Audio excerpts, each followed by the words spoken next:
Presented by Anshu Bala.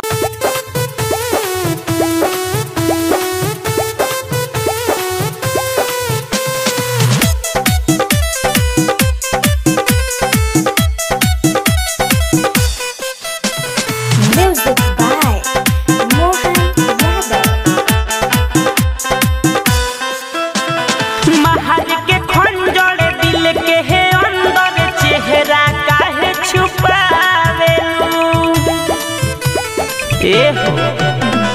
महर के खंजर दिल के है अंदर चेहरा काहे छुपावे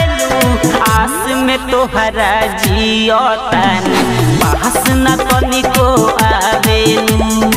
आस में तोहरा जियतानी पास न तनिको आवेलू आस में तोहरा जियतानी महर के खंजर दिल के है अंदर चेहरा काहे छुपावेलू महर के खंजर दिल के है अंदर चेहरा काहे छुपावेलू आस में तोहरा जियतानी पास न तनिको आवेलू आस में तोहरा जियतानी पास न तनिको आवेलू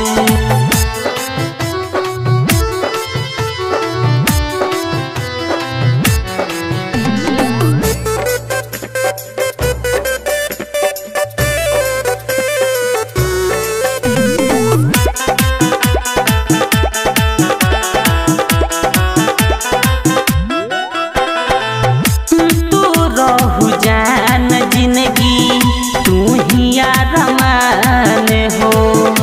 फिर काहे जान हमके कोइलू बदनाम हो तू रहू जान जिंदगी तू ही आरमान हो फिर काहे जान हमके कोइलू बदनाम हो घुट घुट के हतानी दिलवा के काहे दुखावेलू घुट घुट के हम जियतानी दिलवा के काहे दुखावेलू आस में तोहरा जियतानी पास न तनिको आवेलू आस में तोहरा जियतानी पास न तनिको आवेलू आस में तोहरा जियतानी पास न तनिको आवेलू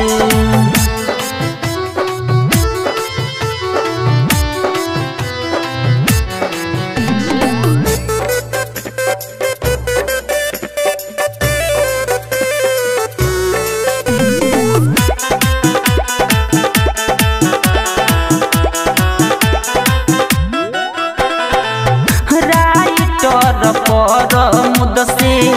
कोई दिहलु छल हो डीजे मोहन राहुल के टूट गइल बल हो राइटर पहर मुद से कोई दिहलु छल हो डीजे मोहन राहुल के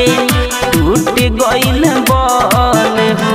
रमेश दीवाना रहे मन माना ओकरा के काहे सतावेलू रमेश दीवाना रहे मन माना ओकरा के काहे सतावेलू आस में तोहरा जियतानी पास न तनिको आवेलू आस में तोहरा जियतानी